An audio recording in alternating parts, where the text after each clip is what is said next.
I don't really know how much you can get out of that. Oh, I don't know. Well, we're live now. Before we get into got everything a else we got to zig. talk about, we were talking about hat sizes backstage here. You got to zig. You can't zag on this. You can't just say head size constantly over and over again. You're gonna get it all kind of trouble. Hat size. Grown yeah, man, Speaking of I don't want no grown man ask me what my head size is. I'll tell you that. Woo. speaking of, well, you did just ask me did it fit, but story for another day. Hey now, Speaking of head size, did you hear that story about the bobsled team? I forgot what country it is. Huh? They were taking injections to their head. So they can so they it's like a performance enhancer. I guess it makes their uniforms more snug, so they get more speed. Y'all say didn't hear what? that? Y'all didn't. Yeah, like, are we talking They about were the trying to female get some. bobsled team or They the were male bobsled like team? they were trying to get some Male bobsled team. shrinkflation so that they got more aerodynamic. Is that what you're saying? Yeah, yeah. Oh. It's supposedly the science says it helps them go faster if they're a little bit more I guess tighter in the in that area. I didn't know anything like that existed. I know the antidote to that exists. The blue pill. Yeah. Oh, yeah. It was a funny Like, episode of Seinfeld. yeah, Oh man. no. I hadn't have you guys paid any attention to the Winter Olympics yet? You watched anything of it? The what? The who Winter what? Olympics? The Winter Olympics? Okay, yeah. Touche. The Winter Olympics, you say? I'll tell you what. I was in Milan. I got my picture taken with the countdown clock 14 days before the Winter Olympic ceremony. I was in Venice, Italy, where they originally lit the torch at the was it San Mario Square. That was pretty awesome. So I that'll probably be most of the Olympic watching I get was that. You still talking about Winter Olympics, right? Yeah, that's where they're at. They're in Milan, Italy, and Cortina. Right. Okay. Yeah. No, I thought you meant like your Olympic viewing, like Olympics in totality, winter, summer, like all the Olympic games you don't watch. No. Right. Okay. Hey, what's good with you? You down? You up in the cold of the Shire, down in the cold of the A? It's warm in both places right now, but I'm in Atlanta. I'm done with cold right now. Even though I gotta get on a flight early tomorrow, I gotta go back home for a funeral. So, okay. Unfortunately, sorry to hear that, man. But yeah. So, B Dirt, how's the weather up there, Pittsburgh, man? Snow. It's snowing right now and it's cold.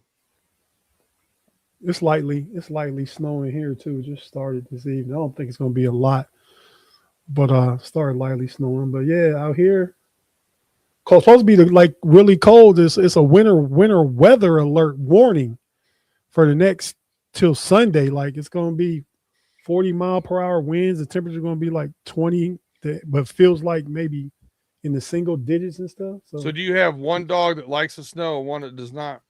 I have both that don't like that shit at all. Bronx will do it because Bronx will do anything, but he don't like it. No, we've got one that'll play it in the snow at any point in time, and then we have one that'll go back and forth whether they want to be in there or not. But the puppy, she loves it. Loves it. Yeah, man. You know. Paris, Rome, and Boston, they all used to like the snow. Like they would go out and play together. They all liked it. But these two, well, you know how French Bulldogs are too. I'm surprised my princess like that stuff. Raining. These jokers, the grass be wet. They started using the bathroom on my damn patio. Oh yeah, no rain. No rain. Like the cobblestone is stone. Like they're not going out with no wet grass, man. Yeah. But yeah. Speaking of Super Bowl week and snow, Michael Irvin also liked the snow. Yeah. He did. Man, He said 5-hour energy now. Is that what he's on? What he said. The little bottle? He said the white stuff don't last that long.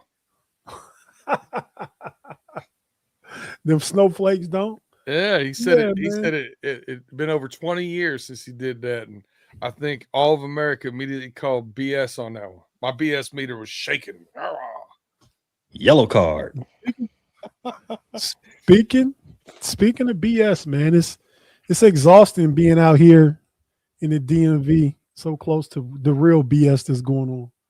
You know what I mean? Like worldly BS. I'm just going to leave it alone right there. But it's exhausting. It's tiring. And I'm tired of the stuff. Let's just say that. If you know, right? The NBA trade deadline. Don't know you live under a rock. You don't know you live under a rock. My goodness. But yeah, man. So, but we're gonna talk football on a particular island. Oh, hey yo. Oh yeah, the E-Man Island. E-Man Island. But Bigfoot Bob, Pickens, you big dummy. B Dirt himself. Claude, that should be a super chat question. Tim Lyons. Joshua Armstead. Let's see, anybody else? Mother Vafton, Kathy in the building. Carl. Everybody that's here so far. Thanks for tapping in for a Friday night with the homies. I'm going to copy Pay's tagline. I was great to say something else, Pay. You know what he used to say? Back in the old days when jokers would copy your style, you would call them a what? A biter? Yeah. I was about to say that. I'm just going to say I'm copying Pay's style. But yeah, man, you know, we want to thank everybody for being here because you could be anywhere else on a Friday night. But it is a cold Friday night, so a lot of people probably, depending where you're, probably don't got much better to do than to hang out, slum with us for a little bit. But if you did, thanks for choosing us. If you had something better to do, but if you don't, we welcome you to. Only, you know, B Dirt gets done, he gotta go let his dogs out. I think Pay might have some action in these streets. I don't know. He at least got something to take care of. So we'll just leave it at that. Action Jackson. Which was a really underrated movie back in 1984. Shout out Carl Weathers and Vanity. Vanity passed away. Did y'all know that? I did see that. No. Yeah, man. I mean, like I found out like a couple years later, maybe, but I mean, I was sad to see that. I liked Vanity a lot back in the day, but she obviously chose Prince over me. But yeah. I don't think that was a good choice. Hey man, you know, she was just wild, man. I get it. But yeah, man. So we're about to cut to our first break and get back here. We're gonna talk about the Super Bowl. We're gonna make our picks. We're gonna talk about the AFC North news first. Whoa. We're gonna talk about the Super Bowl, make our picks. B Dirt got some parlays and stuff. He's gonna talk about I guess get Pay and I's opinion. B Dirt, he got some crazy bets out here. So we'll see what he's talking about. And then yeah, that might pretty much be it, unless anything else comes up, you know. But thanks everybody for joining us. We're here. We got memberships. Go ahead and get a membership to the Know It Alls pod. We're growing. Appreciate that. Pay, you guys doing good over there, man. Frustrated call. Y'all was close. You hit the 1,000 yet? Yeah, we hit 1,000. We over 1,000 subs now to Frustrated FCSF. Yeah, man. Going over there. If you haven't already liked and subscribed, like and subscribe. I like the personalities over there. Got some good content. Led by their fearless leader, Mr. Pay. But Q. Oh, Q's the leader? Q's in charge. Starting March 1st. Okay. You stepping down? You just like what? You just the founder? yeah, let's just call it that, the founder. Okay. I like that. I like that better than what we talked about, but founder's better. I'm gonna stick with that one. Yeah, okay. Well, yeah, we're about to take our first break, be right back and get into the football of it all. If you're watching on YouTube, we're not going anywhere. If you're listening on audio platform, wherever you're listening, we have to hear a few words from our partners and advertisers, but we will be right back after this.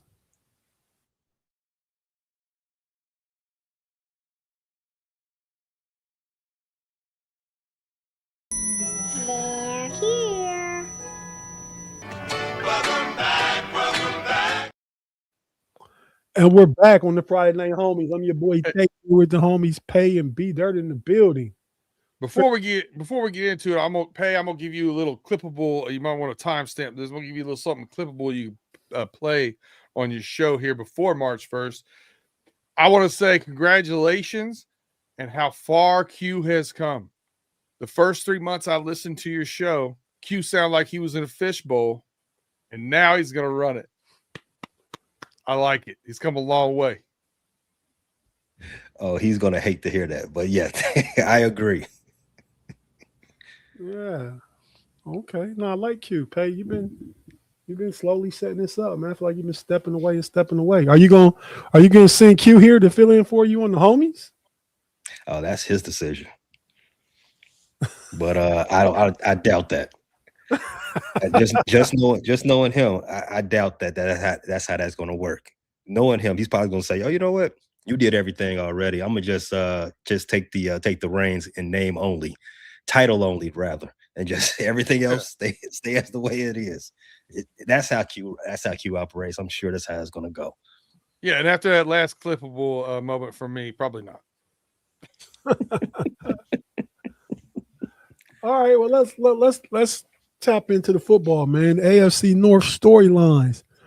So Pay, over in Baltimore, we got your boy King Henry trying to recruit AJ Brown to play for the Ravens this next season. If they can, obviously he's trying to sell him on it. So AJ Brown sounds like could get a trade out of Philly and go to Baltimore. Would you like that? Would the Ravens like that? How would that work, fit? What do you think about that? AJ Brown is one of those dynamic, talented wide receivers in the league, one of the most rather.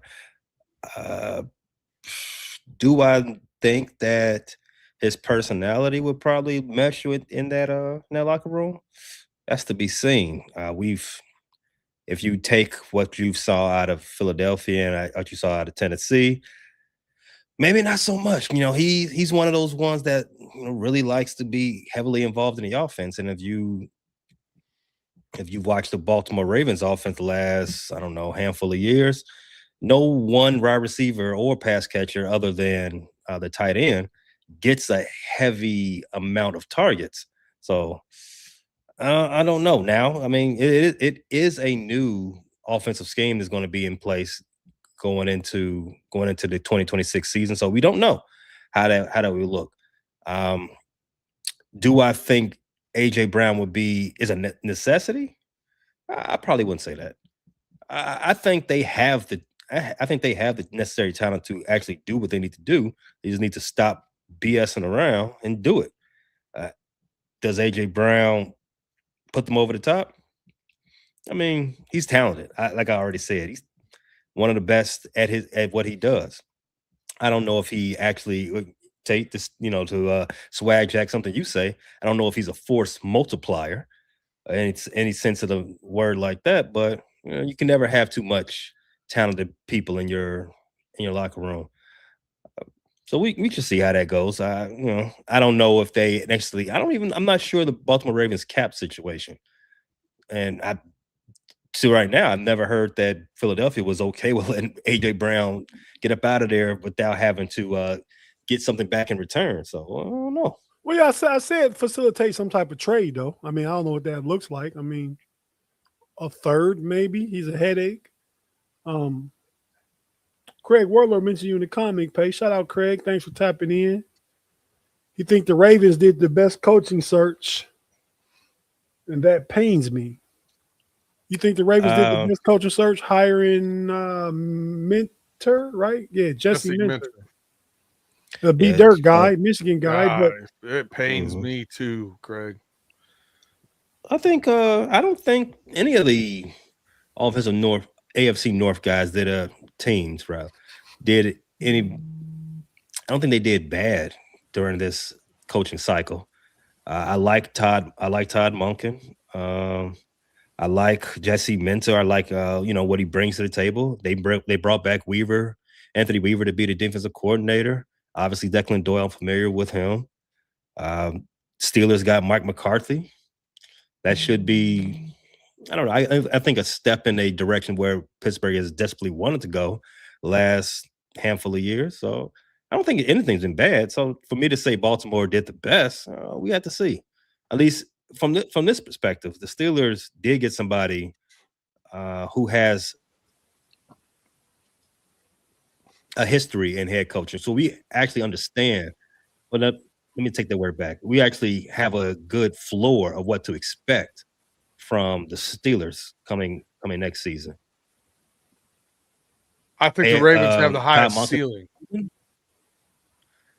I mean, they have the most talent, so their ceiling should be high. But what we saw last season, I mean, that's as far as coaching talent.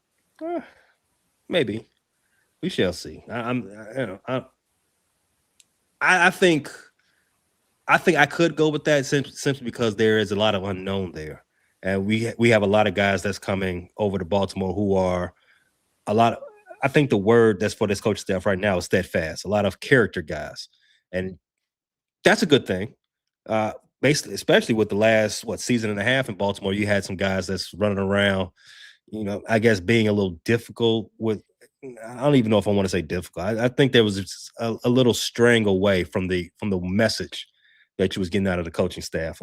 I think the words coming from Harbaugh and his team was starting to fall on deaf ears. So if you bring in a lot more guys who are to be respected and demand accountability, I mean that is good. So we can take that right there. Let me ask you a question. Be there, you can chime in too. Based on win-loss, the Ravens were 8-9 last year, right? They were 8-9. I think the Giants were 4-13. Sounds about right. Who have more plus wins next year, Mentor or Harbaugh? Plus wins. Oof. Oh, plus wins? That's a good question. I'm gonna say that's really close. I think they both can improve their team by at least 2 wins, 2.5 at least. But I don't want to split the baby. I'm gonna just say Mentor. So I forgive you to have the Ravens win 11 and the Giants don't win 7. If the Giants can win 6.5 games, that's an improvement for them. I mean, they've got a lot of young talent. I think they actually did pretty decent last year, other than throwing away some games. They was in a lot of games, and they lost Neighbors and Scatterboo pretty early. True. Yeah, they lost Neighbors in week 3, if I'm mistaken. Scatterboo in like week 9 or something like that. Yeah, around that point. So I mean, they get those guys back out, and I don't think Scatterboo was going to be back soon. If just my opinion, but if they do some things like that, and Abdul Gardner he figures out the NFL, they can easily win 3-4 more games. But as of right now, sight unseen, I'm gonna go with Mentor. Any thoughts on that, B Dirt? How you would handicap that? I think the ceiling for both would probably be a 4-win improvement. I don't think the Giants go past 8-9. I don't expect Scatterboo to come back. Even if he does make it back right away, he's not going to be the same right away. Mm-hmm. And work some Malik Neighbors back in. And Jackson Dart's got to mature as far as turnovers and stuff like that. So there's still going to be some. I think it's going to be somewhere between 2 to 4 win improvements for both teams. Like it's very also close comp. He's also got to get better not putting his head where it don't belong. Yeah, he a lot of concussions. He needs to learn to slide for sure. Listen, AJ Brown, it is what it is. He puts his head down and tries to run. Like he's not built like that anymore. I'll say this too. He puts his head down. Needs to learn how to slide. I got you. Back to AJ Brown. What I do like about AJ Brown, if the Baltimore Ravens could pull something off of it, if you look at the history of AJ Brown, about 3 or 4 years with the team, and they're ready to move on from him. So that seems to be where he starts wearing out his welcome, right? Everything seems to go really well those first 2-3 years.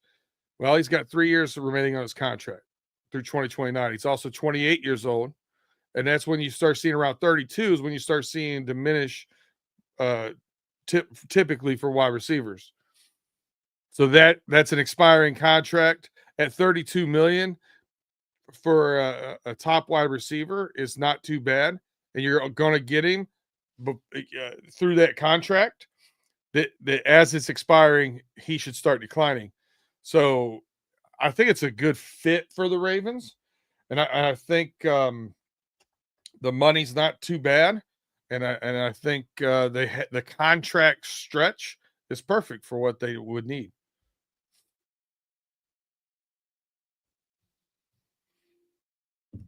Oh no! Quote the Raven. Nevermore. Oh no! Yeah, I saw some gums flapping, but I didn't hear no nothing coming through the microphone. Hold up. Yep. I was saying I agree with you about the cost because I was telling some Steeler fans. I think I remember Claude being involved specifically because for some reason Claude stands out in the debates that we have. Even with other people, Claude, when he takes a side, you remember Claude's side. Shout out, Claude. Trade DK Metcalf.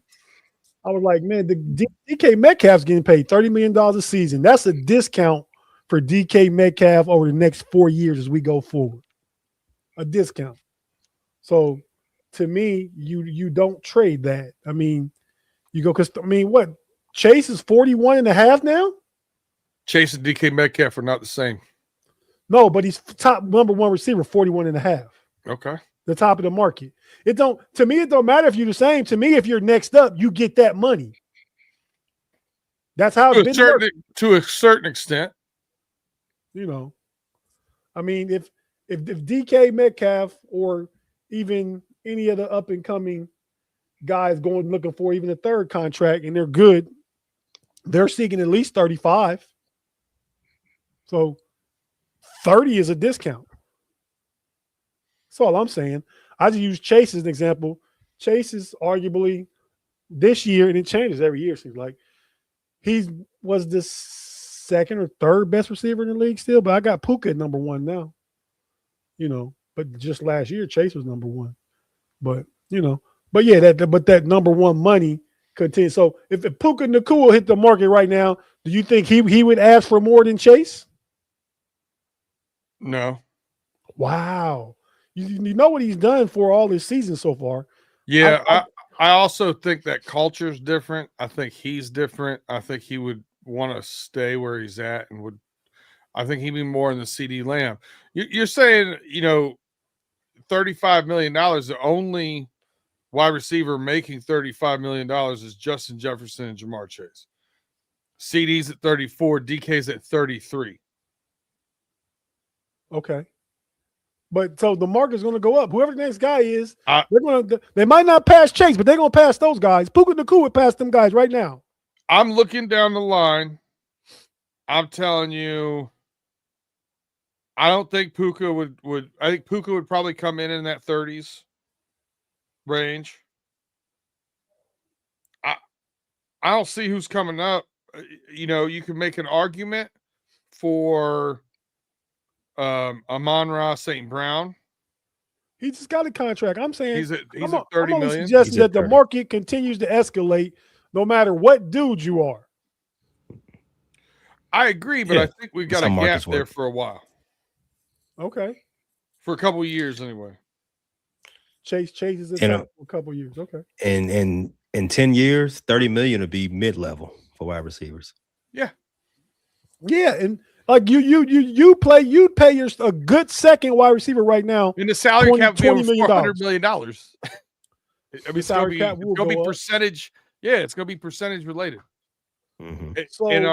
And the ticket's going to cost, $380 instead of $340 or whatever. It's just it's what it is. I'm watching games with Okay. on AI from now on. Not paying for that.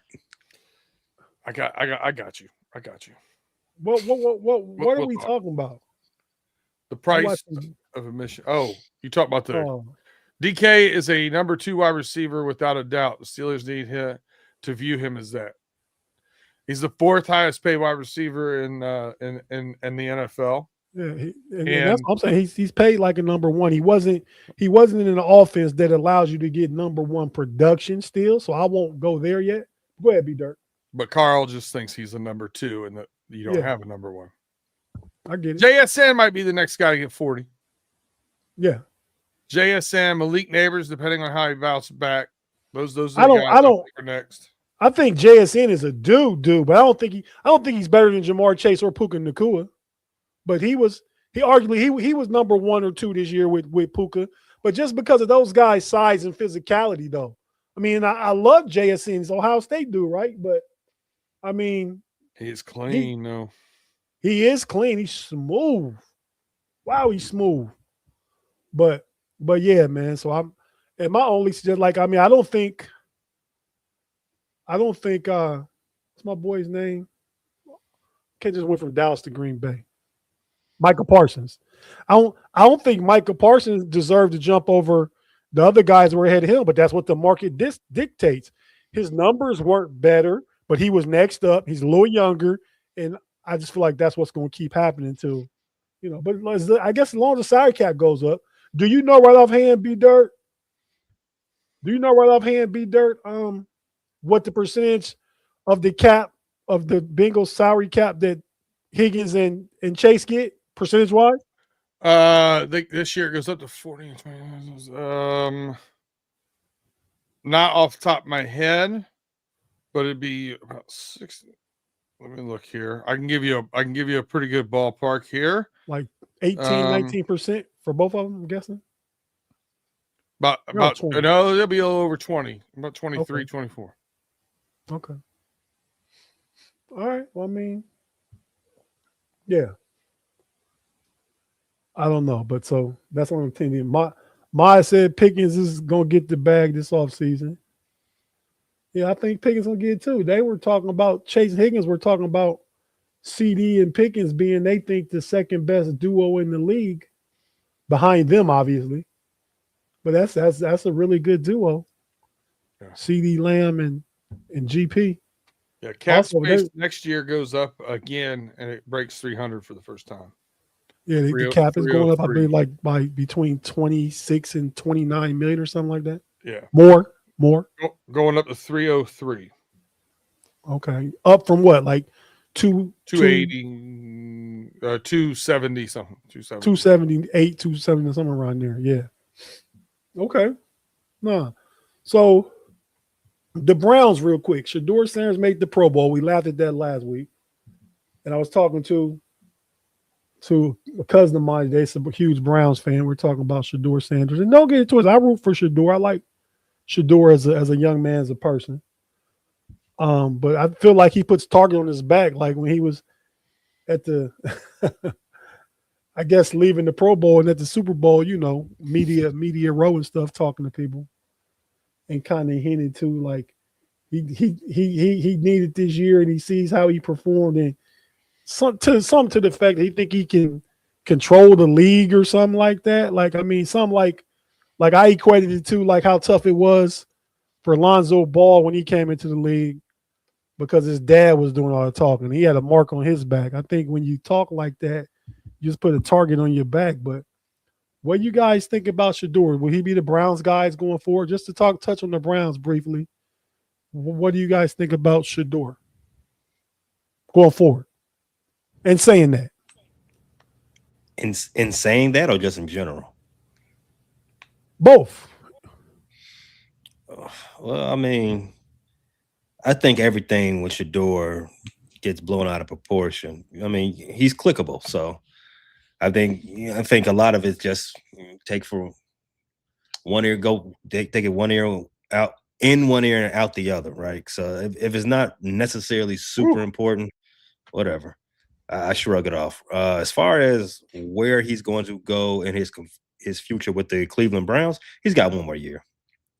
I think he's done enough this season, especially with the Pro Bowl nod, to at least come into training camp, or at least before training camp, come into the OTA portion of the offseason as QB1. And there's no real reason other than, I mean, I guess that is a real reason.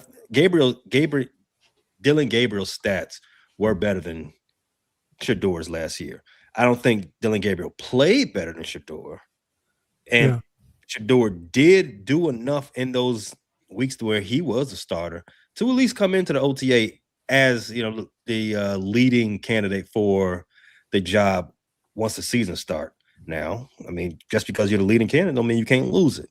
So, I mean, he should get the reps that everybody B&M'd about that he didn't get. He should get those reps this offseason is what I'm saying. And if he doesn't show improve with those reps, then hey, it is what it is, my boy. Shout out to the former homie Lamar. He likes Shadour, but he needs to pump his brakes a little bit. Shout out to the Pump Your Brakes podcast too, Wednesday nights on the Steel Curtain Network Know It All channel. Go ahead, B Dirt. I'll tell you what I think. Homie. Shout out Lamar. I'll tell you what I think about Shadour. I think he is the second string quarterback for the Cleveland Browns. I also think he is the second most controversial quarterback for the Cleveland Browns. And I think we're forgetting Deshaun Watson going to be back. I was going to ask you that, B Dirt. Will he play a factor in this? He's a starting quarterback. Wow. Mr. Jergy Pay, what do you say? Jurgen. This is his last quarterback. They don't have to carry him over coach. After this. It's a first-time head coach. It's an offensive head coach that's going to come in there and want to make an impact immediately, and that's going to be his best odds to do so is Deshaun Watson Jurgens. B Dirt. I've got two things. I got two things with that. Two things. One, Jimmy Haslam already said, Jimmy Haslam already said I messed up with this Deshaun Watson thing, which pretty much says that he's done. The second thing, did you say that his best opportunity to make a good, what was the phrase all that you used again? Big impact off the bat is to have Deshaun Watson at quarterback instead of Shadour Sanders. When was the last time you saw Deshaun Watson have a big impact on the field? When he got hurt, he was playing well. When he got hurt, he was big impact. Big impact. But he was in Houston, but you got a first-time head coach who is a good offensive coordinator. That it's because of who he was with. It's because of how they were doing it. I can make this guy better. He's going to watch what he has in front of him, and he, as a grader of talent at the quarterback position, is going to say, "This guy's the closest thing I've got to a very good quarterback." I'm playing. You might be telling the truth right there. He might be the closest thing to an actual quarterback, because I don't think any of us believe that Dylan Gabriel and Shadour Sanders are going to be long-term NFL starters in this league. However, I think the future of Deshaun Watson starting this league is already over. If there's no plans of Deshaun Watson on this team past this year, and he's only on this team right now because they don't want to cut him for the financial implications on that. So there's no reason for a first-year coach to even go down this path. Why do I even waste my time? The owner don't want him, so I don't even have to play him. And if I don't believe the quarterbacks next to him are any good, I might as well go ahead and push my chips in for the future for another quarterback. I don't know. Why would I even play? Why would I even play that game? Wait till 2027. Real quick. Quad Father's comment. What do you think about Flacco saying it's okay to hit the quarterback? We signed up to play football. Flacco is old. Flacco's old school. He's crazy. Flacco's never made the money these quarterbacks are making now. You got too big an investment. Those guys be getting damn hit in practice to let them take hits that don't count. Flacco was my opinion. You guys' opinion? that last contract Flacco signed in Baltimore was a pretty big one for that time. For that time, yeah. I said make it now though.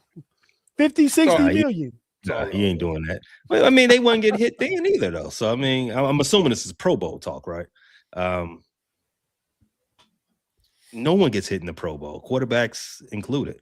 No, he's just talking about in general. In general. Oh, in general. You don't get hit in flag football. You ain't supposed to. You do know the Pro Bowl game is flag football. Every 40-some-year-old man I know. That's what he sounds like. Well, except for you got a quarterback that's 40 years old in Pittsburgh that doesn't like his own guys celebrating with him and touching him. So other than that dude, who seems to be an oddity, every 40-some-year-old man I know says that football should be more physical. Quarterback shouldn't be so protected. I mean, yeah. Be careful. You're 40 now. You got to agree with that. Yeah, no, I don't. It's a rite of passage. You just got to say, yep. You know what? I'm gonna run with what my millennial brother says. Okay, or maybe. I'm Gen X. I'm Gen X. Woo. Some of these quarterbacks, well, some of these plays. I'm gonna say some of these quarterbacks. Some of the plays, some of the flags given to quarterbacks over the last 3-4 years have been egregious. Like, come on, man. Come on. Just because the guy, went down. Funny, he didn't get up right away. Now it's a flag. No one hit that guy that hard. So, yeah, and then again, you don't need to be. We don't need to have the 1970s assault and battery out there in the pocket either, right? So, I mean, 6 in one hand, half dozen another. That's another fine, by the way. All I said was real. That wasn't even like a word I was talking to you guys. I was waiting. Yeah, but I mean, okay, because I'm the finer of integrity. B Dirt, transition to the Bengals, man. They were obviously on a few shows. You didn't see them on Nightcap with Shannon Sharp and Ocho Cinco, but you saw them somewhere else interviewing some. But Bengals wide receivers Jamar Chase and T. Higgins were doing the circuit. The media row circuit, and they sat down with those guys. Were talking. I asked, "What do Bengals need to do to get on top?" Because Shannon Sharp was like, "Man, once you've been to the Super Bowl, that's the goal every year. So you guys been to the Super Bowl." He's talking to Chase and T. Higgins, and they're like, "Yeah, we want to get back. That's the plan. That's the plan every year."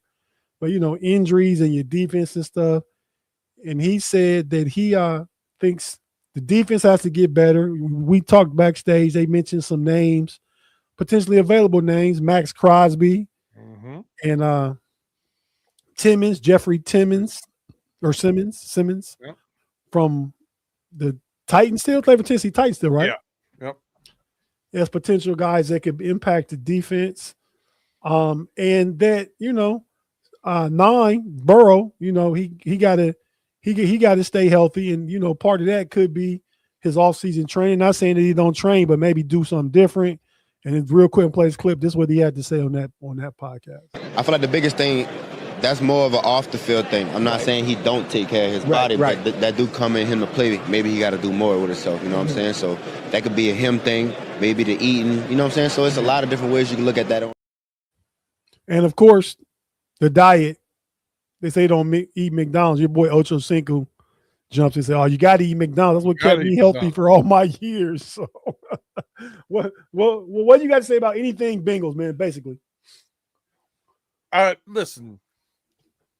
In the headline, you said his wide receivers love him. Whatever. Obviously, they said that too. Yeah. He's a Mount Rushmore player when he's out there. Of course, they're going to look for anything that can help him get out there. And stay out there. I don't think it's nothing they said about Joe Burrow, I think, was news to me. And a lot of guys, as they get a few more years in the league, start taking care of their bodies better and differently and learn some things. So I'm sure he's going to change some things he does in the offseason. But quite frankly, he very rarely gets an offseason where he can be normal, where he can actually train normal. He's been recovering from something almost every offseason, so or getting hurt early in training camp. So it'll be good to see him go through a good offseason. A lot of it is, I think he puts more pressure on himself to play hero ball and holds the ball too long and does things like that too, because he knows that defense is porous, has been not playing well whatsoever. Historically bad over the last 2 seasons. I think that's the main key to me, is shore up that defense. I think we have the 6th or 7th most cap space at $54 million and counting going into the offseason. They need to spend some of that on defense.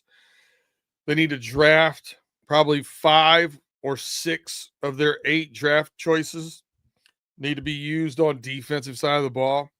I think by shoring up the defense and being able to play more well-balanced football, run pass, not be behind the chains, not be thinking you got a quarterback that needs to play hero ball, I think that will help all of those things with him staying healthy and having a great year.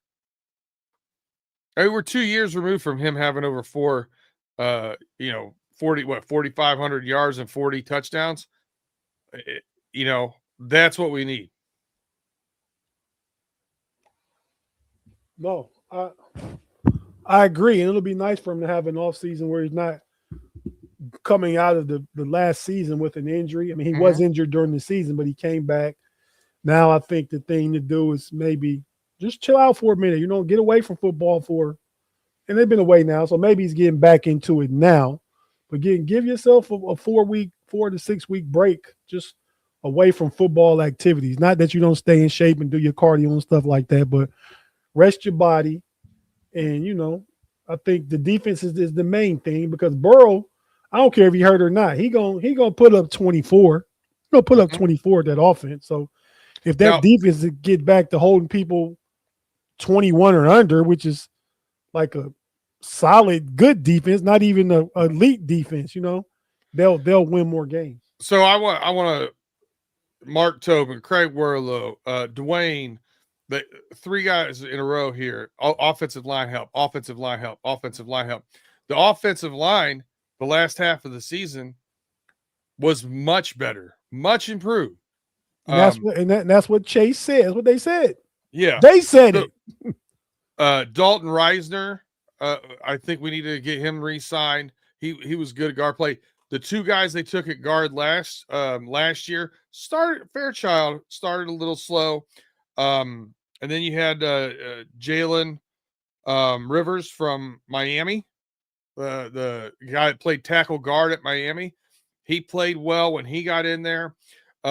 So I like the direction of that. What I think we need to do now is, I don't think first 2 rounds is offensive line unless we got somebody that's just you can't pass them up graded, Studley. Yeah, but I think in rounds 3 or 4, if we can get a tackle, we can get a little extra help and depth, we get one. So I still think we need to get pieces. We got to think about these things. Orlando Brown Jr. is not getting any younger. So we need to start developing better depth and backup help. So if somebody gets hurt, the line doesn't turn to trash. So that's something I think we need more depth there. As far as the main talent acquisition, it's got to be on defense. That defense was just terrible. And then you get into obvious downs that you have to pass. You get in obvious places where Joe Burrow holds the ball too long because he's trying to, pull a rabbit out of the hat. And that's where the sacks were coming the second half of the season. They weren't coming because guys were just plainly getting beat. It was much better than it was the year before on the offensive line. Okay, real quick, the Steelers. I would just want to talk about, we hired our new offensive coordinator. That's Brian Angelico, tight ends coach. I don't know if from the Vikings, with Kevin O'Connell for the past 4 years. Pass game coordinator too, I believe. I think it's a good hire, and I think he's a tight end guy. I think we'll see much more usage out of Freiermuth and Darnell Washington, and a lot more targets over the field. So I'm looking forward to see what that looks like. The Steelers coaching staff is pretty much complete. Might be a coach here or there. I've said all week that, McCarthy got to hire more coaches. Well, I think that's just a product of the interviewing process for new coaches because the Steelers haven't done that in 20 years. And I think they found out with everybody that they talked to from the candidates that, it's different now. We need these pieces, these coaches to handle this part of the game. And I think they heard that enough from those people that were, candidates and interviewing that they said, okay, well, maybe this time around we need to give in to this and get some run game and pass game coordinators and stuff like that. So that's a thing. Quarterback plan. I don't know if Aaron Rodgers is coming back. If he does, we'll see what that looks like. I think Will Howard gets an opportunity. My favorite one, two things are still as quarterback. I'd like to see him sign Malik Willis. My option number one. Option number two is if Aaron Rodgers come back, I can live with it.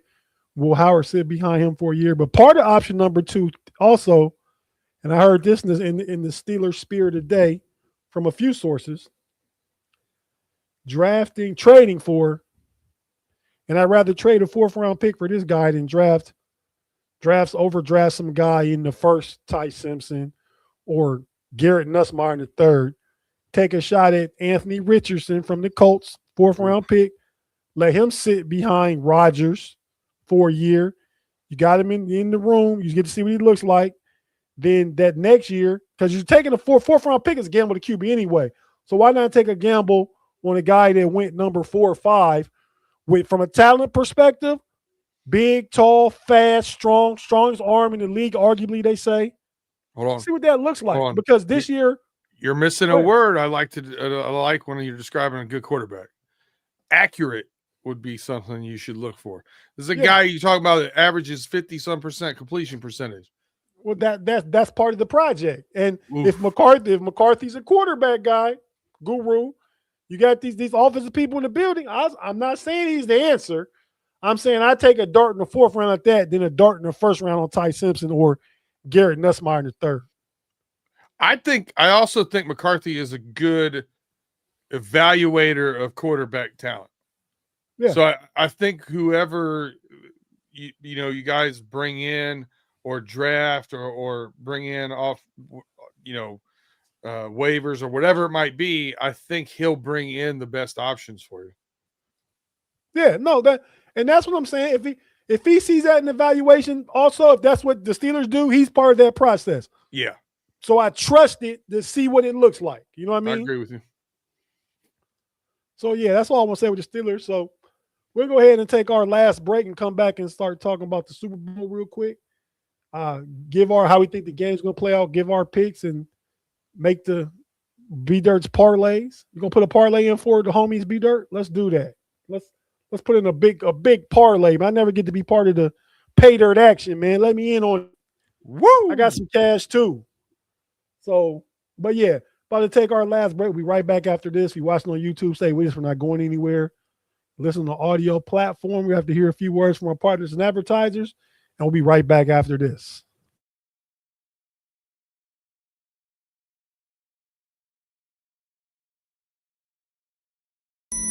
They're here. Welcome back. And we're back on the Homies Friday night here with the homie Pay and the homie B Dirt in the building. We went around the buzz in the AFC North and just talked about what's going on over there in that division. And we'll do that every week. It might not take as long as it did this week because as the offseason continues to go on until it gets like real draft time and OTA time. There won't be as much news to talk about. They're going to be dormant. But let's go and talk about the Super Bowl, man. Everybody's there. The big game is Sunday. Patriots versus the Seahawks. Man, what do we think about this game? Pay, you first. From a game perspective, we talking about gambling perspective? Well, let's start there. No, we'll get into the gambling. Pump your little degenerate brakes. Hey-yo. I'm itching. So from a game perspective, I think this is going to be a football's fan type of game. You know what I mean? This isn't going to be the type of game that's super exciting for the casual. This is going to be the game that most people that really enjoy football are going to like this type of game. You got two pretty strong defenses. You got two quarterbacks who aren't the sexiest, and you got a superstar wide receiver on one side, and you got I guess a gritty, And you I guess got a gritty and you team got on the other side. Cardi B's boo on the other. Baby daddy. Well, fiance, my fault, man. That's disrespectful. Fiance. So it's going to be it's going to be a nice game. I like it from the matchup perspective. Yeah, as you know what they say in boxing all the time, styles make fights. I think these two teams lean into each other pretty good. I do like the favorite. We'll talk about that a little bit later, but I don't think it's going to be a blowout. A lot of people are not giving the underdog, the Patriots, a puncher's chance. I think you should rethink that. Peter, do you agree with that? Hell no. I got this game 27-13 Seattle. Whoa! Those are picks, B. You got to slow down. I'm jumping straight in to the deep end. I'm not. Whoa! I'm not seeing how the water feels. I'm ready to go. Whoa! That's a swimming reference, Tate. Okay, it still sounds funny. Yeah, sometimes you dip your toe in the water, see if I it's know, warm, see if it's cold. I'm just going to cannonball. Let's go. So cannonball. So Anchorman. What I'm looking at here is I think how do I want to say that the New England Patriots have gotten better. I thought they did a great job with the coaching hire. I think they've developed well, but I also think they had a soft schedule.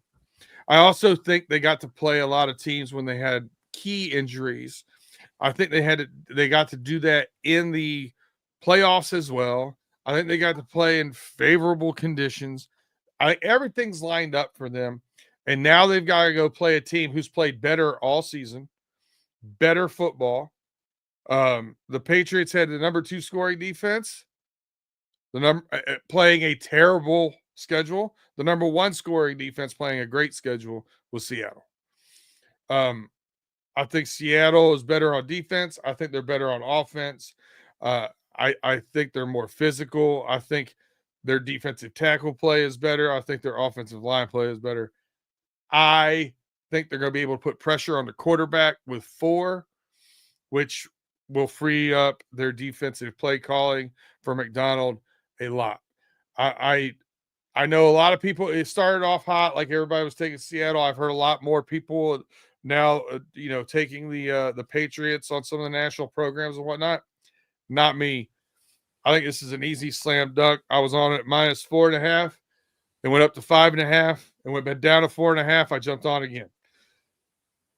I'm taking Seattle minus the points. The over-under, I think, is close. I like the under a little bit, but I think the over-under is close. I like, even though you think it's a slam dunk, that is still a close game. I do like Seattle for a 5-6 point win. I got them by 10. I ain't going that far. I do like 14. The under. I do like the under as well. I like the under is what, still 45.5. I like the game at 23-20, 24-20 in that space. I think one of the teams won't score 20. I mean, that's possible as well. The Patriots. I got a prop for you. Oh, do I have props for you? Oh yeah, we got to talk about props. Last year we hit on these Super Bowl props was pretty. Tate, you got to get in. This is fun. So do you, Tate? We're gonna let you choose. We're gonna let you choose. Do you want the value prop? What? Real quick, I forgot to do some. Hello. Whoa. This on? Hello. Ma, I'm recording. Real quick, I forgot to do some on a podcast right now. Yeah, it's called turning your phone on. I was going to say that we didn't talk about the guys in the Hall of Fame that was nominated to the Hall of Fame. Okay. We got I think a deserving list of guys. You got Drew Brees, you got Larry Fitzgerald, you got Adam Vinatieri, kicker, Roger Craig, and Luke Kuechly. What do you guys think about that list? Deserving. You said it. I'm not. The old guys getting into the hall after what 20, 30 years of not getting into the hall. I can do without that. Even though you probably, what's the phrase you all use? With new information, you can change your mind or whatever. I guess Roger Craig gets in now because his type of play is more appreciated nowadays than it was back then. But in my opinion, if you're not a Hall of Famer the first 10 times they ask if you're a Hall of Famer, you're not a Hall of Famer 30 years later. I mean, but in any case, he still did a lot while he was, racking up wins with the San Francisco 49ers. First guy to ever have 1,000 yards rushing and 1,000 yards receiving in a season. So I mean, no side 33 years wait. 33-year wait. Yeah, I don't like that. Yeah, I don't like that. But the other four guys, Larry Fitz, first ballot. I think Vinatieri, this is his third ballot or second ballot. Kinkley, second ballot, and the other guy was Drew Brees, first ballot. You knew all these guys were getting in. Even Vinatieri, these guys were lockstep Hall of Famers, no doubt about it. And that's the way I think the Hall of Fame should be. I'm miss me with the debates, miss me with the the borderline guys. If he's borderline, he's not a Hall of Famer. These guys are Hall of Famers. Kinkley had what, 6 Pro Bowls? Not Pro Bowl, but 6 All Pros, something around that way. But he had to cut his career short because of concussions. Hall of Famer, easily Hall of Famer. You don't even got to discuss Drew Brees. You don't even got to discuss Vinatieri.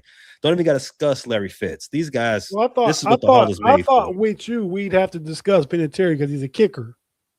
Yeah, but the fact that there's only a select number of kickers, I don't even think it's 5. So hold on a second. He's the I'm leading fine with scorer that. in NFL history. Oh no, B Dirt. I'm Nah, with the kicker. I said I thought we might have to discuss it with pay. I'm saying I don't think kickers should be football players. I say that all the time, but that's not the rules right now. And I think there's two parts to me. There's 2 criteria ways of getting into the Hall of Fame. One is strictly by stats, right? You're a stat guy. Your stats say you should be in. The other one, and this is why I think Roger Craig should have been in long before he now, is if you can't write the story of the NFL without them in it. You can't sit down and explain the history of the NFL in the West Coast offense. The San Francisco 49ers was revolutionary, changed the game, and he was the first running back to have 1,000 yards and 1,000 yards receiving and rushing because of it. You can't write the story of the NFL. The NFL doesn't look like it looks today without him there at that moment in time with Bill Walsh. You kind of swayed me to that argument. I agree, but I think the way Hall of Fame is set up now, especially the one in Canton, you have that separate room with all the busts, and then you have a contributors room. I think Roger Craig should be a contributor, just as you described. He's a contributor, which is okay. I'm okay with that too. Yeah, I mean, but I like. Listen, I think there's too many votes in a Major League Baseball Hall of Fame. And then you look at the Major League Baseball Hall of Fame, and the leading hit king and home run king, for 2 different reasons, neither one of them are in the Hall of Fame. It's a BS Hall of Fame. I grew up playing baseball. It's my favorite sport. I love baseball. It's a BS Hall of Fame. The Basketball Hall of Fame has a turnstile. If you can get through it, congratulations, you're inducted. Literally let everybody in. So the Basketball Hall of Fame is it means nothing to me. I think the NFL Hall of Fame, and the fact that people are debating it all over the place, I think they do it the right way. They make it, rather than get it right every year, they do it the right way. It creates a major debate, blah, blah, blah, blah. I like the NFL Hall of Fame. I'm good with it. I think the baseball's Hall of Fame is a little too rigid, even though I like a little rigidity. They once had a year not too long ago where they didn't elect anybody. Yeah, but that's crazy. It's fine. I'm fine with that. I don't care. But you know what? The argument against that is because the fewer amount of voters that you have is that you open up tainted voting pools. Bill Belichick. all you needed was 11 people to not vote for Bill, and he don't get in, Fair right? point. Fair point. It's easier to taint 11 people than it is to taint hundreds. If 11 don't vote for him out of 50, then what, 42 don't vote for him out of 400? You don't think it's the same thing? You don't think you get the same numbers? No, because the percentages, the law of averages will still even out. I'm not sure what it's 75% in baseball. You need, so if it's I'm gonna go with 400. You got to get 75% out of 400. It's 300. Get in. Right.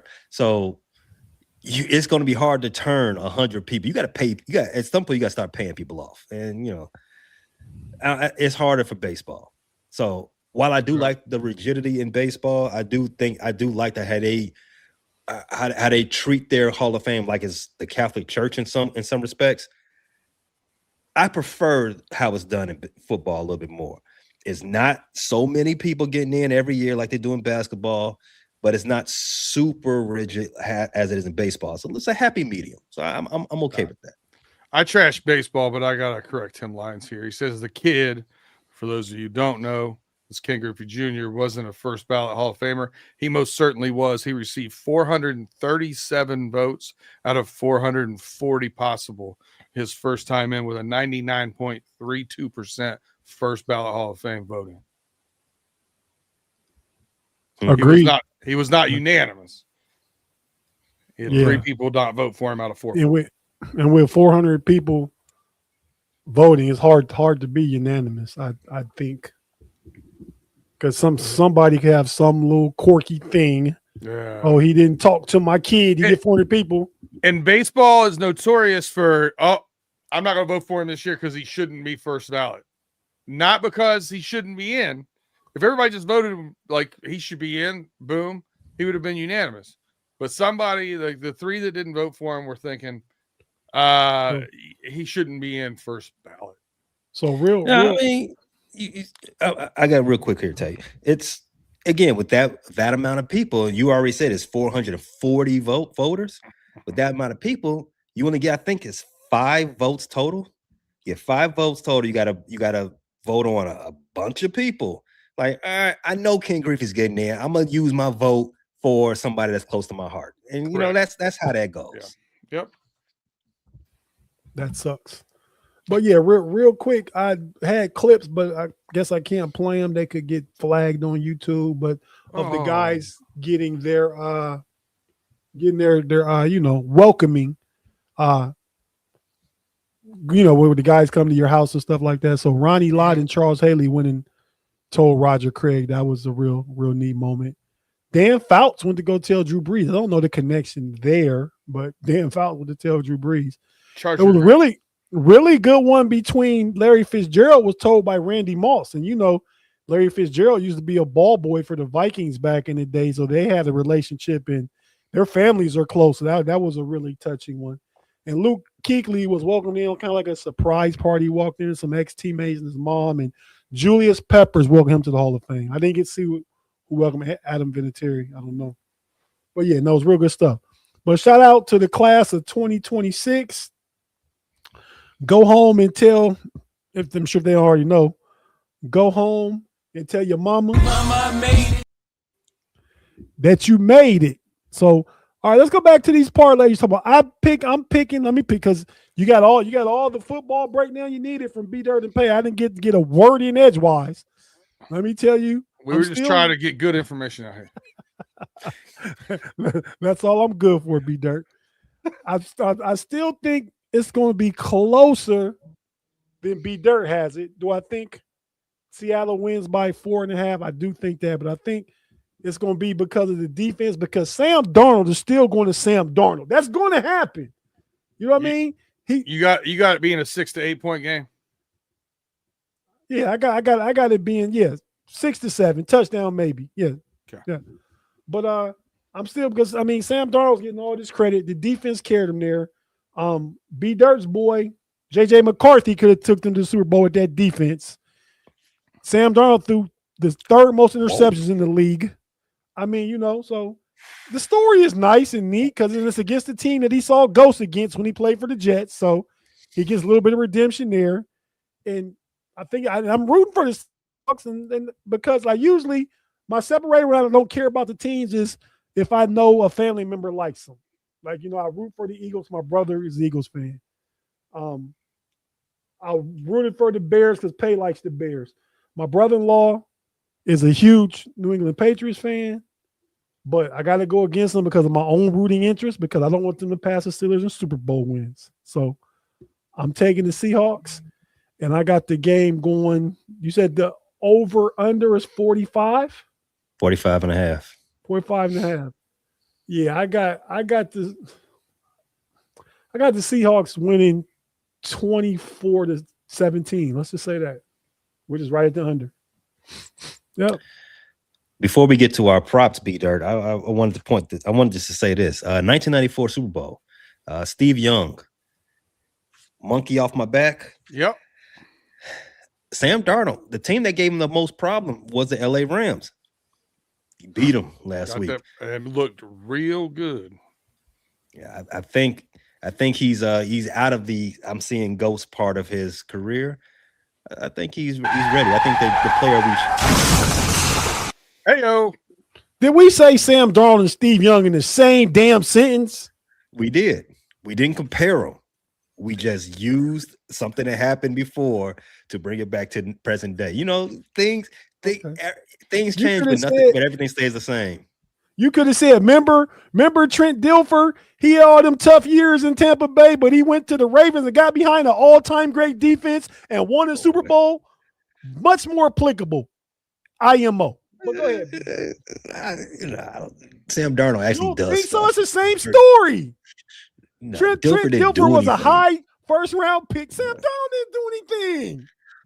He did have the best game of his career last week. He did. The last two straight 4,000-yard seasons. He's doing something. He's doing third in the league in interceptions. Pay. Come on. He slings it. He's doing something. All right. Let's get down to brass tacks. Take over. Let's go. Pay. Do you want to start with a fun prop? Do you want to start with your most lucrative prop bet? Do you want to start with your best bet? Do you want to start with your personal favorite? Tate, you tell us. What do you want? I want to know if we can really put a ticket in right here. I'll cash app you the money. Can we put in a ticket? Homies ticket. Let's do it. Let's do it. Okay. I've got tickets in already. I'll put another one on. I'm talking about a collective. Yeah, we can do a collective. I'm all about it. So I'm gonna go with let's start with the novelty. Everybody likes the novelty props. I'm pulling up my DraftKings right now. Right. So you all know the favorites, the opening coin toss. I've got one for tails. I think I've read somewhere on the I forgot where I heard this, so I can't properly give them attribution for it. But I think tails has won 6 out of the last 11 Super Bowls. So I'm gonna roll with tails on that one. There's a jersey number for the first touchdown, total interceptions thrown. Tate, you think Sam Darnold's gonna throw is an interception merchant? So hey man, I'm glad you brought that back up. Tim Lyon said he beat the Rams twice. He did beat the Rams twice. His defense kept stabbing out the end zone that last time. And the time before that, a lucky 2-point conversion, a punt return got him those wins. Really? The Rams intercepted him 6.5 the damn times the interceptions he threw this year. Go ahead, Pat. I'm sorry. All right, so back to the novelty. My novelty, you kind of referenced it. My novelty bet is going to be first touchdown scored by a number under 10.5. So that means I like Walker at 9. I like maybe a little scramble by a quarterback at 10. You know what I mean? Like maybe what's Cooper Kupp? Is Cooper Kupp 10 for the? I think I thought he's 11. 11, yeah. 11. Is it? Oh, I thought it might be 10. But there's some numbers in there. I really like Walker number 1. Diggs, I like Diggs it was plus 120. Diggs is also So that's where I went with it. I went with first touchdown scored by a number under 10.5. Jersey number. All right. So what else you got? What you got? One you like? You got what like you like? That's a fairly good bet before we get into like some of the high stake stuff? Can I just tell Pay I think trends and law of averages say, you mentioned that earlier, it's not going to be tails this year. Then not going to be tails. It's going to be heads. Well, these are novelty props, so you just throw these are just out for fun. Any non-quarterback to throw a TD pass. Ooh, I don't like that. I thought it was just a pass. Oh, no. Here's it. I scrolled too far. QB to catch a pass. Plus 1,100. I kind of think they're gonna get a little freaky. Seattle offense. I might play with that a little bit. If anybody, Drake Mays is a better athlete. He'll catch a pass over Sam Darnold. I'm hating on Sam Darnold still, y'all. All right. Do you want to just get into our?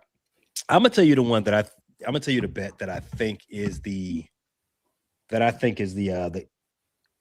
closest to my lock.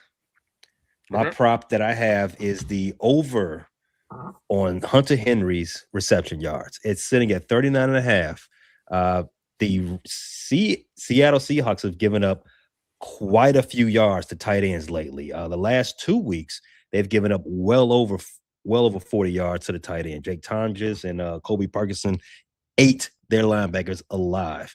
Hell, Parkinson had a 40-yard reception, one catch. Mm-hmm. Hunter Henry is a very good safety valve for Mr. Drake May. I like that 40. I think that's my close to a lock. I'll tell you what, it's close to a lock for me. I went with tackles by the cornerback that the Seattle Seahawks like to move around and use in fun ways, and that is one Mr. Devin Witherspoon at over 5+ tackles, and that's going at plus 132. I got that one in. I like that one a lot. Now, I think Kenneth Walker's going to have a good game. So I went over 80+ rushing yards at plus 124. I also parlayed that, I did parlay it. I bet it separate too. He's minus 190 for anytime TD. I took that. And I also took him at plus 850 for the Super Bowl MVP. I think he's got an outside chance at that. Now, a couple other ones I thought had really nice juice on them, that I liked here. AJ Barner, tight end for Seattle. I think that's going to be a good matchup for them in the red zone. He's plus 220 for an anytime touchdown. I like that one. And you start swinging for a little more of those fences.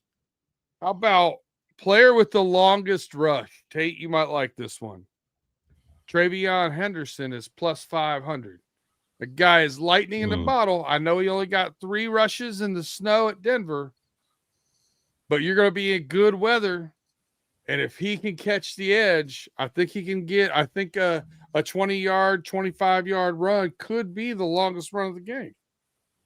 It seems Vrabel don't like him right now. So I know, but at 5-1, he just needs a handful of carries. Okay? Half unit. Yeah, happy.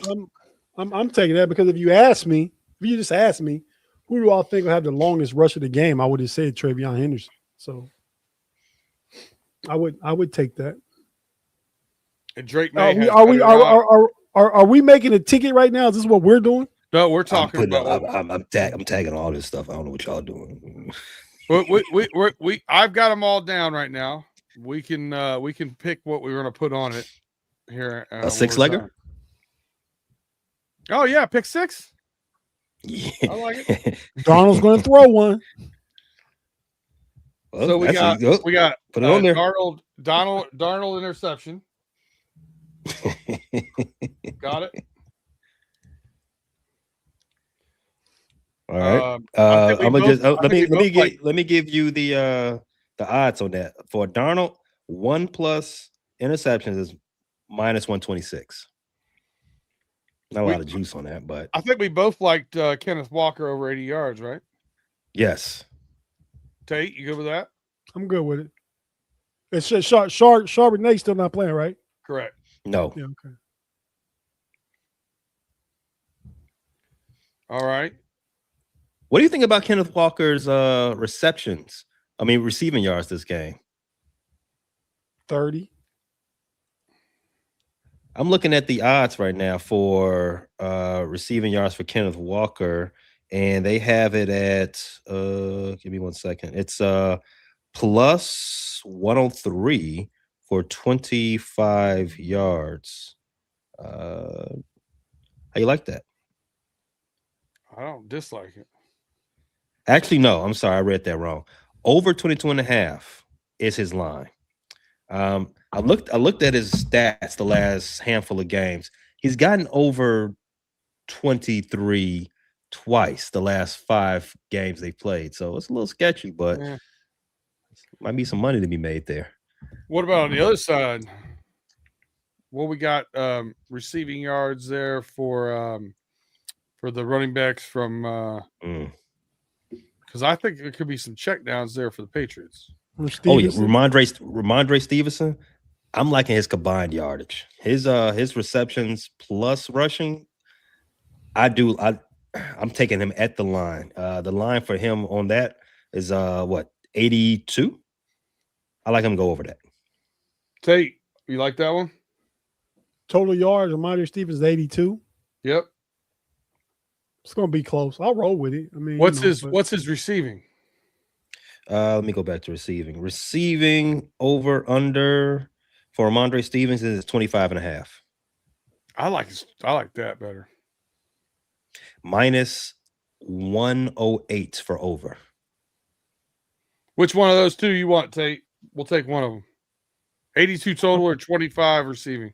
I probably like 25 receiving. I think is the. All right, we'll do that one. Witherspoon 5 tackles. We like it. I do like that one. All right. So that's 4. That's a 4-pack.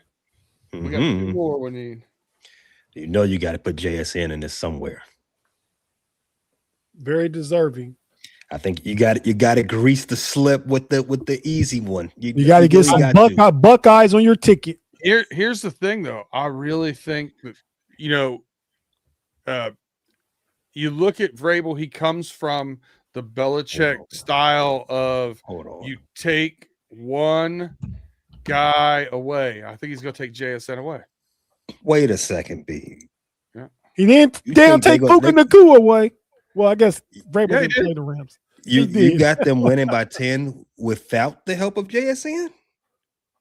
No, I think JSN has lofty overs, right? Okay. So I think he'll have a solid game. I think that the winner of the MVP is going to be Walker. So that's right. I don't hate that. I don't hate that. So for those out there, JSN his over under for receiving yards is 93.5. That's at minus 113. His reception over under is at 6.5, minus 155. I like him for 7 catches. But you know what? I will lean to what you got there going there, B Dirt. So I would rather go catches than yards.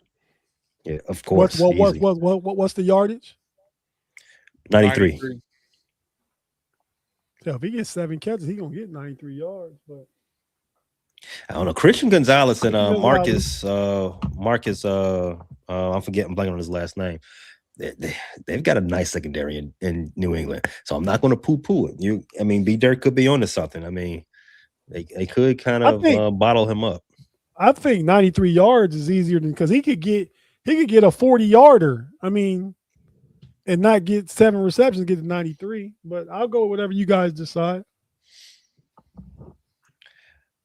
B Dirt, you want to leave him off? I'm good with taking him over 6.5. Okay. I agree with that. 6.5. That's 5. That's 5. Yep. All right. So MVP. Anything for Drake May? Drake May's rushing props. Yeah. What's his longest rush? Let me see. Drake Drake May's longest. Like about 25 yards. Let me see. Longest rush per player. Drake May is. Well, no, this is. Oh, I'm sorry. So Drake May is sitting at 15. That's at minus 102. I like that. That seemed like easy. Pop one for 20, 18. That seemed like an easy hit. You want to buy that up? Nah, you buy on a 6-teamer, you don't need to buy it up. By the 20 yards for Drake May is at plus 281. Just FYI. 20 yards total rushing? His longest rush. Okay. I think he gets that too, B-Dirt, because Seattle defense is gonna press him out the pocket. He's gonna break something. Because he's gonna be under constant pressure. Well, I mean, Seattle doesn't blitz a lot. Just throw that out there. They are pretty good.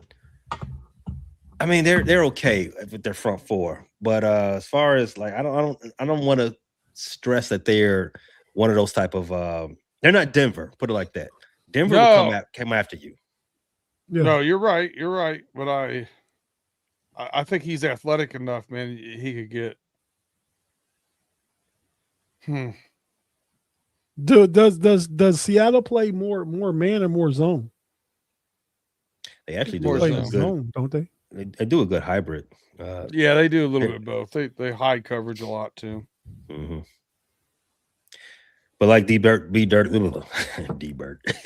but like B-Dirt said earlier, they move around their secondary players. Devon Witherspoon, shout out to U of I. They're all over the place. So they might show, and then they might dip out. So they play they disguise their zone very well, and when they do got to go man, they do have the horses to do it. So I mean, Sam Darnold is plus 218 to go over 10 yards on one run. I don't dislike that either. Travion Henderson's 10 plus yards for a plus 145. Now that one I don't like. So you like Drake May? It's easier to pop off a long run for a quarterback. You know what I'm saying? Then do you like that one, Tate? I like Travion Henderson over Drake May. I mean, he's gonna pop some. Okay.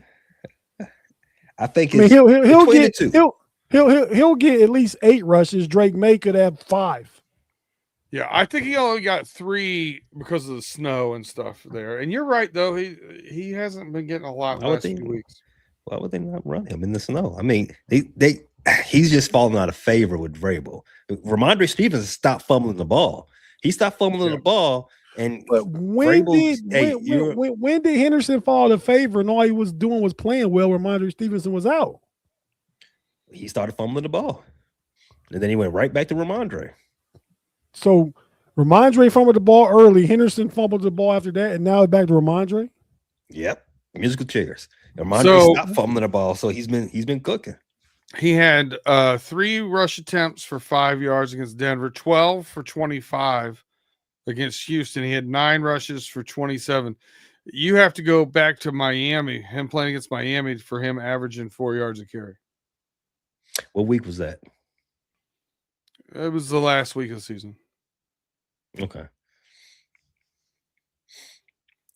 They played the Chargers, the Texans. Divisional round. Well, wild card round. You're right. Okay. So we got 6. What? Run them off. Let's do the Drake May. Tate wants to do Travion. I'll go whatever consensus. Travion or Drake. It really doesn't matter to me. I think we go Drake. Okay. I'm reading. He only had 1 fumble this season. Yeah. I don't know why it takes one for a rookie. I wasn't 1 game. I would, yeah. I mean, that's been his whole career. But I wasn't necessarily watching them week to week out. Was that I know I checked into one game. They said, "Oh, he's been pulled because he just fumbled the ball." Next thing I know, all I see is Ramondre out there from that point on. All right, so you want to take Drake there, B? All right, I'm with you on Drake. So we got Devon Witherspoon, you said 5 tackles. We got over 25.5 receiving yards for Ramondre Stevenson, over 6.5 catches on Smith JSN. Be careful. In Jigba. Oh, man, better you than me. That's facts. It don't matter what the leader of the free world posted yesterday. Today. Oh, it was Last yesterday. Night. Yeah, last night. It could have been the day while he's sitting on the toilet at 3 a.m. So it could have been the day. But yeah, so do we got the ticket, and how much we putting on it? I got the ticket. Running the last 2 legs. So I got Sam Darnold for an interception. I got Kenneth Walker 80+ yards rushing. I got 5+ tackles for Witherspoon. I got over 6.5 catches for JSN.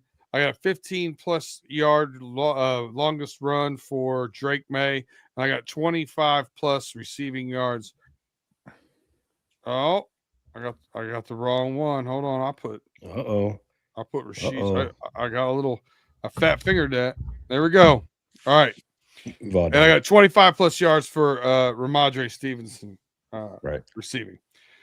Oh, the Kenneth Walker line moved a little bit. So this is gonna be here's what I say. It's a plus 550. Gentlemen, we put $20 a piece on that. Chance to win $1,000 each. Wait a second. I think what's the Kenneth Walker one again? I think I put the wrong one. Kenneth Walker 80+ rushing yards. Oh, okay. I put the. Thought we were going with the 25 receiving yards. That's Ramondre Stevenson. That's Ramondre Stevenson. Oh. So yeah. So the parlay is a plus 550. So a $60 parlay bet is a total of $33.60 cash out. Let's do it. Yeah, I thought I heard you say we stand to win $1,000 a piece. I don't know if you understand what 3,300 is divided by 3. Oh, okay. Well, yeah. Okay. Well, yeah. I thought you said 1120. said 300. You using the boost? You using the boost, B-Dirt? Oh, let's go back here and let's look for the boost. I'm hanging out with some gamblers. I don't get down like this. I shoot dice. I go to the casino. Boost on a $60. There's only boost on $25. Max is 10. That sucks. Yeah, I'm gonna do this. I'm gonna put this in myself with this boost. Try to stop my shine. Man, KB say Walker ain't getting nothing. Yeah, I think Walker does only simply because Seahawks commit to the run game. They commit to it because it protects Darnold from throwing picks. But fellas, with that said, man, you guys got anything to say before we get out of here? And B Dirt, PayPal or Cash App? Venmo. Oh man, I got Venmo. I don't never use Venmo. that's my wife's thing. She uses the Venmo for people. PayPal's fine. Okay. Thank you, B Dirt. Anything? I actually did have something, but how much time? Hold on a second. I just got in. I have to make sure it went through. Whoa. Okay. Splash. I've been there before at 3 a.m. Hey, yo. Hey, watch yourself. Watch yourself. Mm-hmm. Yeah, man, I'll end it like this. A lot of crazy stuff going on. If you haven't watched the news recently, you've missed a lot. A lot of BS going on around the world. The best thing I think we can do as a society is be better us in our 3 feet. That's it.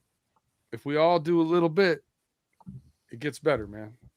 I can't change some of the things I can't change, but I can control my 3 feet. That's what I got to say.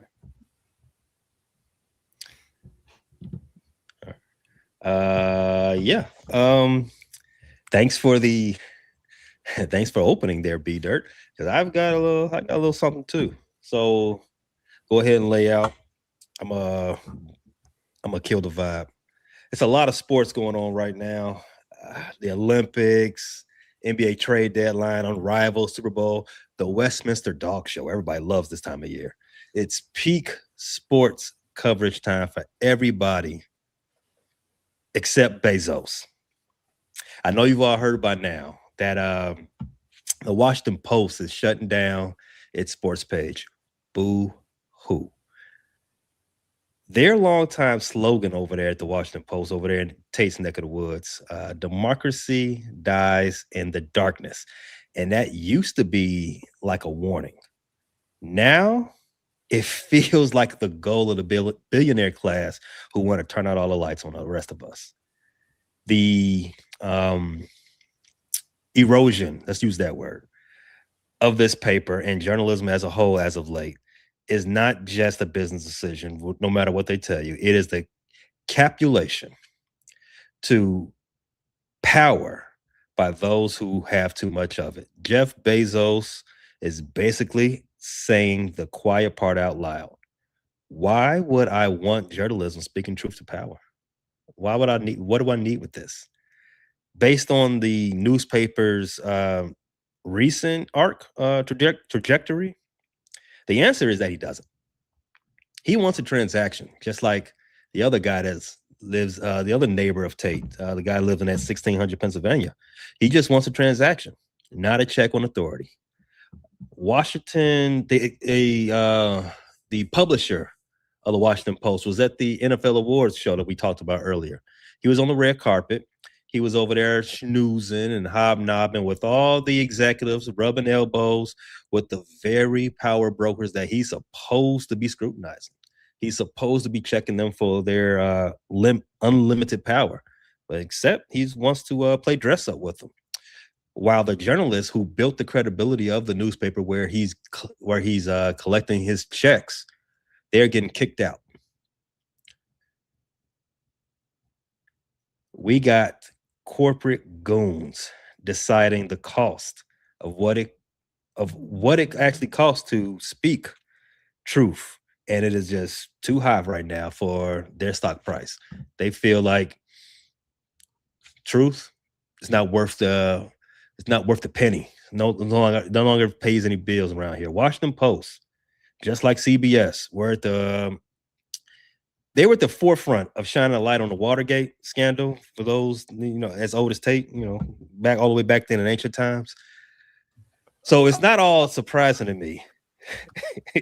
It's not all surprising to me that they both have been taken down by this latest authoritative regime. You all remember CBS, the home of Walter Cronkite, Dan Rather, guys who were voted the most trusted men in America in the news world. Long time for that for CBS. Now Washington Post is about to follow suit. The latest, let's say, abdication of the journalistic duty is really scary right now because it all coincides with what's going on in Minnesota. They are, if you're not paying attention to what B Dirt said, our Bill of Rights is under attack. All of them. The backbone of the Constitution, the first 10 amendments of that document. America was the first country that was founded on an idea, not on a shared ethnicity. It was founded on the idea of everybody is equal, democracy, those principles. And if you just look at that state over there I just mentioned, Minnesota, we are watching our constitutional protections disappear one by one. The First Amendment, freedom of speech, press, and assembly. I already talked about the press. It's currently not in effect at all. You got federal agents threatening you to erase your voice if you raise it. And it's not just the First Amendment. Fourth and Fifth, those are supposed to protect you against illegal search and seizure, guarantee you due process. Now the phrase that pays is that show me your papers. And ICE is running around here saying that they don't need official warrants for them to do what they want to do while they wear masks and lock people up with no type of judicial process. The Third Amendment, prohibits quartering soldiers. Did you hear the other day? I don't know if, like B. Dursey, if you're watching the news, did you hear that the federal agents are threatening to what's the word I'm looking for? Pull the license. Pull the license. Yeah, at the hotel. Threatening to pull the licenses of hotels because they said they don't want to house federal agents, house ICE agents. I mean, again, that's against the Constitution. Everyone's favorite, the Second Amendment, being questioned as they smeared Alex Peretti, who is a registered gun owner, and they call him a domestic terrorist. Sixth and Seventh Amendment, the guaranteeing of fair trials. Those are now moot when the state is out here acting as judge, jury, and executioner while blood runs in the streets. We have arrived at a point where the press is getting gassed alongside of the protesters. And the institutions meant to document this descent into authoritarianism has been destroyed by the owners who view accountability as an inconvenience. The Washington Post is not just retreating into the shadows, just as the American public needs the light the most. They are leaving us with the press corps that is increasingly ran by goofballs who wish to control the narrative.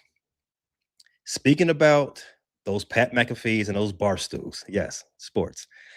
Democracy is dying, but it ain't just in the darkness. The enemies of truth are also holding that weapon. Speaking about Pat McAfee, show sucks. With that being said, man, I mean, I think, sometimes there's, sometimes you sports is our getaway, right? Sports is our getaway. But stuff trickles down, and sometimes stuff just needs to be said. So with that being said, for the homies of this week, we out. Thanks for tapping in. Appreciate everybody. And we'll see you guys next week. Big peace. Mamba out. Y'all come back now. Here.